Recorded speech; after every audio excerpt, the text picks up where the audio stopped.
Hola, hola gente, ¿cómo andan? Pero muy buenas tardes.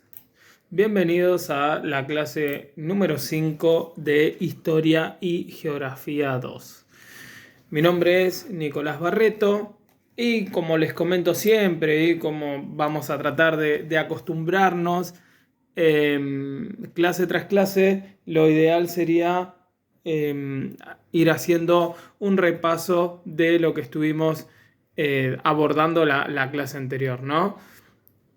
En primer lugar, estuvimos desarrollando básicamente qué es o cuáles fueron las consecuencias de las guerras por la independencia, ¿sí?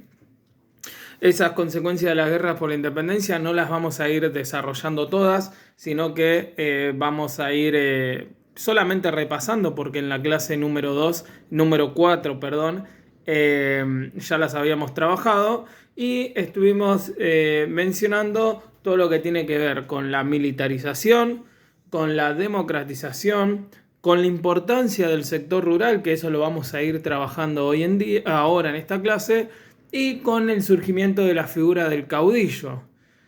Una vez sucedido esto, vimos que se desarrolla todo lo que tiene que ver con la anarquía del año 20, crecimiento de manera desigual de las regiones de nuestro territorio. Posteriormente a eso se estuvo viendo el conflicto entre unitarios y federales, cuál era la idea que tenían los unitarios, que querían un gobierno centralizado en Buenos Aires, en donde se tomen todas las decisiones de la región en Buenos Aires sin consultar a las demás provincias, y los gobiernos federales van a querer básicamente tener unas autonomías provinciales dentro de todo, ¿no? Estar bajo un mismo gobierno, pero que se respeten las autonomías. ¿Qué más habíamos hablado? Eh, bueno, tener su propio gobernante y demás, ¿sí? Eh, Algo que me olvidaba también, y ahora me acordé, es que, bueno, que se tengan voz y voto a la hora de la toma de decisiones y demás. Bueno, posteriormente a eso, como no se llega a un acuerdo, ese acuerdo se genera o desarrolla o desemboca, mejor dicho, en un conflicto interno conocidos como unitarios y federales, en donde ese conflicto interno va a finalizar una vez que llega Juan Manuel de Rosas al poder, que es elegido y demás, porque se le veía con la única persona con las facultades, las atribuciones, el carácter, la dominación y demás, de poner fin a ese conflicto, básicamente. Bien. Obviamente que Rosas va a gobernar por medio de la violencia, del miedo, del terror, va a lograr unificar todo el territorio bajo el federalismo, pero nunca va a desarrollar una constitución nacional. Dentro de todo eso, la verdad que se bancó dos bloqueos continentales, comerciales, el bloqueo anglo-francés. Pero bueno, lo cierto es que era una persona que tenía todos los poderes sobre su mano, gobernó durante dos momentos. Cabe destacar que durante los gobiernos de él, la verdad que no volaba una mosca, por así decirlo, hasta su finalización del mandato con el levantamiento de Urquiza y termina derrotándolo. Una vez que lo derrotan, Juan Manuel de Rosas se separa del plano político, no vuelve a aparecer dentro del plano político de la región, va a Inglaterra donde muere de viejo en Birmingham. Posteriormente a eso, ¿sí? De 1853 en adelante se va a desarrollar lo que se denomina como la formación del Estado-Nación.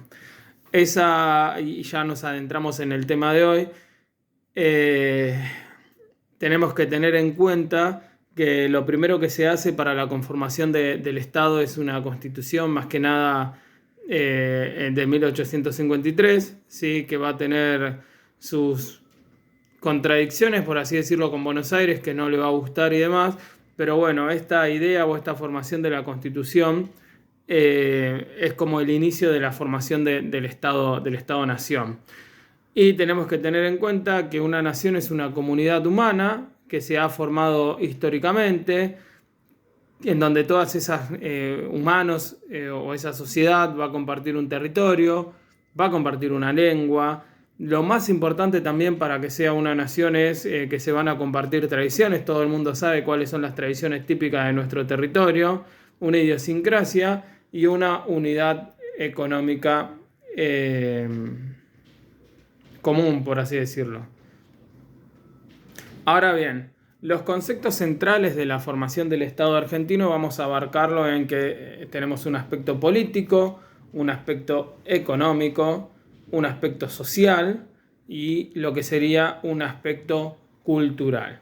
Bien, cuando hablamos de un aspecto político estamos hablando de la Constitución Federal de 1853, en donde va a generar o va a apuntar a generar una organización de todos los niveles de gobierno, donde se va a encontrar dictado de leyes y códigos jurídicos. Es importante también para la formación de un Estado que tengan un ejército profesional unificado, una burocracia estatal. Son todos aspectos que no pueden faltar a la hora de la organización del Estado y se van a encontrar dentro de esta Constitución, ¿sí?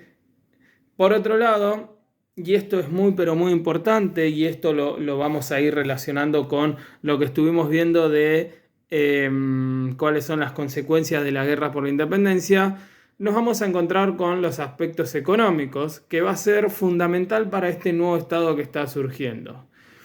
El aspecto económico, tenemos que tener en cuenta que ya anteriormente de que se forme el Estado, ya nuestro territorio, que posteriormente va a comenzar a llamarse Argentina, tenía ese rol de lo que sería agroexportador. Ahora bien, ¿qué es el modelo agroexportador que va a tener su auge de 1880 hasta 1928 más o menos, cuando la crisis ya del crack del 29 ya afecta de manera directa a nuestro territorio? Es la venta al mundo de todo lo que tiene que ver con productos derivados de la ganadería, ya sea cuero, ya sea carnes, lana, todo lo que tiene que ver con los productos agrícolas ganaderos, ¿sí? Ahora bien, por ejemplo, cuando hablamos de productos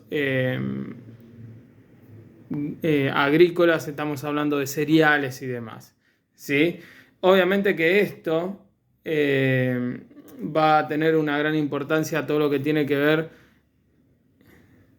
con lo que sería, o va a tener una gran importancia todo lo que tiene que ver con no me sale el nombre, la aduana, ¿sí? El puerto y demás. Pero bueno, lo cierto es que nuestro territorio, cuando este modelo funcionaba, digamos, generaba una gran rentabilidad económica. Lo cierto es que ¿para quién va a generar una gran rentabilidad económica? Bueno, a ver, para las personas que son los dueños de los campos, básicamente. El peón, si bien siempre está esa idea que te dicen que éramos potencia mundial porque el PIB per cápita era alto y demás, bueno, lo cierto es que hay que analizar quiénes son las personas que en ese momento tienen mucha plata, básicamente. Bien. Por otro lado, en este momento se comienzan a generar las grandes migraciones, por ejemplo, europeas, todo lo que tiene que ver Cuyo, en donde se desarrolla la gran actividad vitivinícola, que creo que es la segunda bodega, no entiendo bien cómo es, pero creo que es dentro del ranking de cuáles son las mejores bodegas. Argentina se encuentra segundo, me parece, después de las bodegas de Francia. Pero bueno, lo cierto es que los inmigrantes que vinieron de Europa acá, muchos se instalaron en Cuyo, en donde era una región donde básicamente no era fructífera para la actividad agrícola ganadera, y los europeos que vinieron a nuestra región, que ya conocían de Italia, de Francia, que ya conocían cómo trabajar la actividad vitivinícola, comenzaron a plasmarla en esa región, ¿sí? Cosa que dio fruto y hasta el día de hoy sigue siendo muy rentable para la región, para el mundo y demás. Así, varias regiones comenzaron a darle mucha importancia a la actividad agrícola ganadera, pero lo cierto es que se va a necesitar básicamente una conexión de todas las provincias con Buenos Aires, ¿sí? Entonces es ahí cuando se desarrolla el red de tendido ferroviario, básicamente, porque todo lo que se producía se necesitaba que llegue directo a Buenos Aires, que ahí tenía el puerto y la aduana, y trasladarlo al mundo. A ver, desde mi punto de vista, somos un país centralista, básicamente porque, por lo menos desde la concepción y desde la formación del Estado argentino, todo se hizo con Buenos Aires a la cabeza.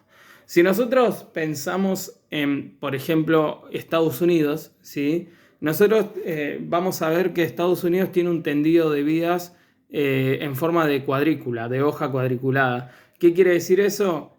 Que se desplaza a lo largo y a lo ancho del país. Si nosotros nos fijamos el tendido de vías de nuestra región, vamos a ver que todas las provincias del interior llegan a Buenos Aires. Entonces vemos básicamente cómo es un país centralista, ¿sí? Ahora bien, dentro de los aspectos sociales, ¿sí? Ya tenemos el aspecto político, ya tenemos el aspecto económico. Dentro de lo que serían los aspectos sociales, nos vamos a encontrar que se va a desarrollar con Roca y demás la mal llamada campaña del desierto, que es la conquista del desierto, en donde se eliminan a los indígenas básicamente para que población urbana, robarle las tierras básicamente, para que la población urbana se pueda instalar ahí. Esto genera un mayor crecimiento del área de explotación, comienzan a surgir los centros urbanos, ¿sí? Posteriormente comienza también a surgir ya para finales del 1800, comienza a surgir todo lo que tiene que ver con la industria. Junto con la industria surge la clase obrera, ¿sí? Esa clase obrera va a estar compuesta muchos por inmigrantes italianos, y acá podríamos decir que para la clase dirigente se comienza a ver un gran problema. ¿Por qué? Porque muchos de estos italianos tenían ideas anarquistas, en donde por medio de eso se conforman o se comienzan a conformar los primeros partidos, no los primeros partidos, sino los primeros sindicatos y demás, ¿sí? Obviamente que surge la clase obrera, se comienzan a generar las marchas y demás, ¿sí? Y dentro de los aspectos culturales nos vamos a encontrar, y esto es importantísimo, pero muy importante. ¿Por qué? Porque dentro de los aspectos culturales, en esta formación del Estado que nosotros tenemos, vamos a encontrarnos con diferentes nacionalidades. Eso es un problema, ¿por qué? Porque para ser una nación, ¿qué habíamos dicho? ¿Cuál es un aspecto importante para que seamos una nación? Que se comparta lo que sería la misma lengua. Entonces, ¿qué fue lo que pasó? Teníamos... Esperen un minuto.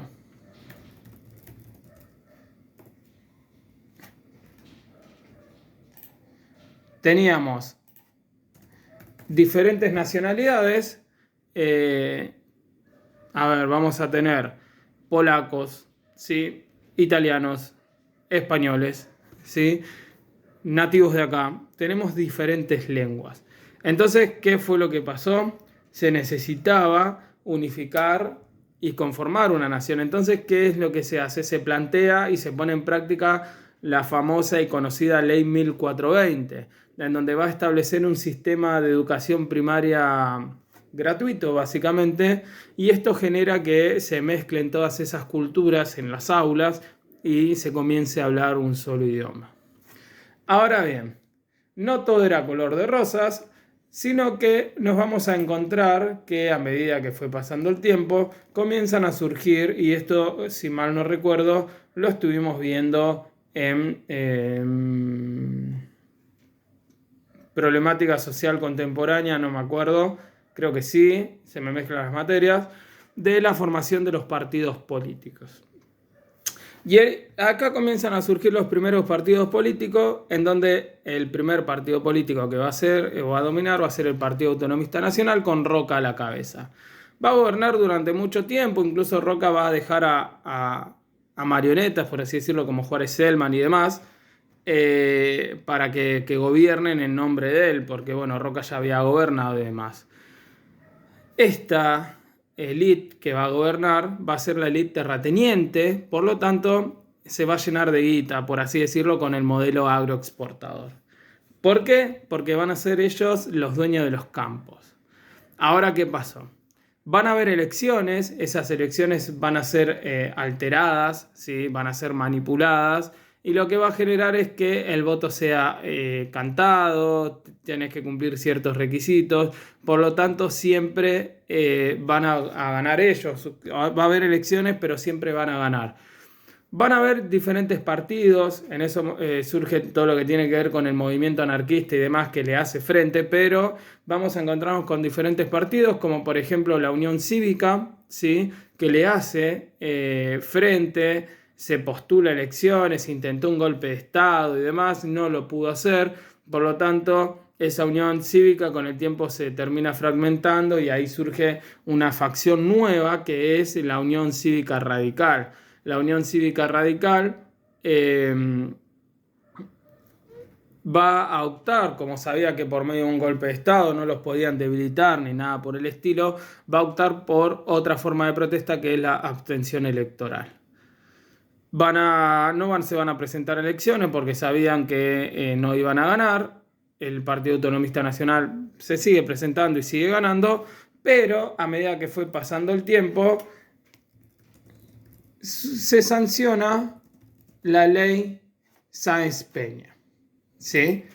Ahora bien, esa ley Sáenz Peña data del 26 de marzo de 1912, en donde habla de unas elecciones más limpias, que era lo que van a proponer el partido de la Unión Cívica Radical, elecciones limpias, ¿sí? Mucho más democráticas y demás. Por eso yo siempre digo que la ley Sáenz Peña fue como el inicio de la democracia en nuestro territorio. ¿Por qué? Porque establecía la obligatoriedad del voto, establecía que todo varón mayor de 18 años podía votar, y también va a establecer un voto secreto, ¿sí? Ahora bien, ¿por qué la élite deja que se sancione esta ley? Porque pensaron que iban a ganar, pero no fue así, y una vez que esa ley se pone en práctica, el 12 de octubre de 1916, ¿sí? Se van a elecciones, como habían unas elecciones mucho más limpias. A ver que estoy teniendo una llamada, ahí está. El Partido Radical se postula con Irigoyen a la cabeza y termina ganando, ¿sí? Irigoyen va a gobernar de 1916 a 1922. Después del 22 al 28 va a gobernar Alvear, que es otra persona que pertenecía a la Unión Cívica Radical. Y luego del 28 al 29, 30 más o menos, 30, ¿sí? Va a gobernar Irigoyen nuevamente. Lo cierto es que en este momento nos vamos a encontrar que en la primera presidencia de Irigoyen, que estaba el modelo agroexportador, Europa va a estar en guerra, por lo tanto no le va a comprar materia prima a la Argentina porque tenía otras prioridades.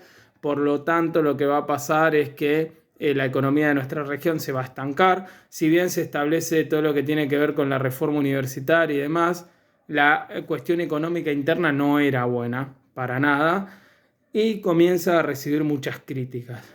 Luego ya con el primer gobierno de Alvear ya las cosas van cambiando, se tomó atribuciones que habían empezado o proyectos que habían empezado con Irigoyen como las petroleras y demás, se las tomó Alvear como que él las había finalizado.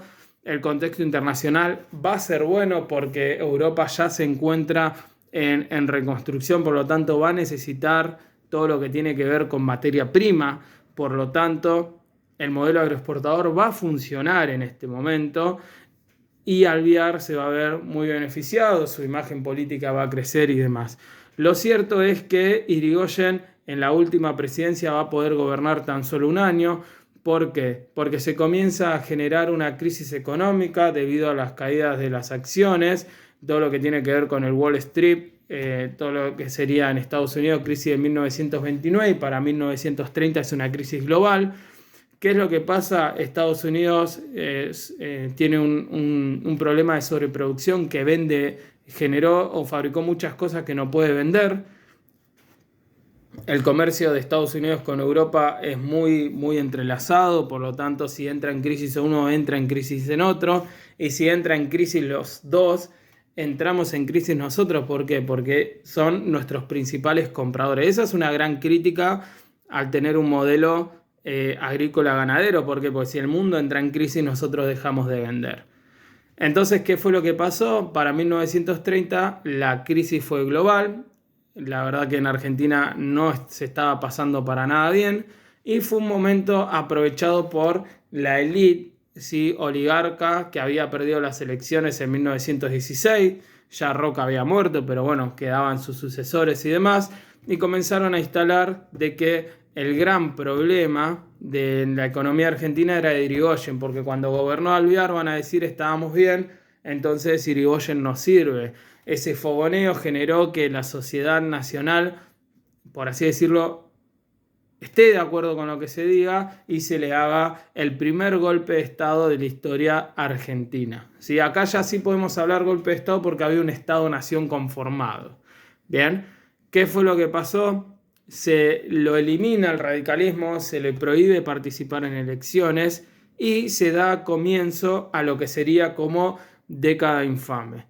Década infame va a ser un momento donde la verdad que las cuestiones económicas no van a florecer, ¿sí? Van a gobernar durante 10 años. Se intenta instaurar lo que sería el modelo agroexportador, pero también se firma el pacto Roca-Runciman y demás.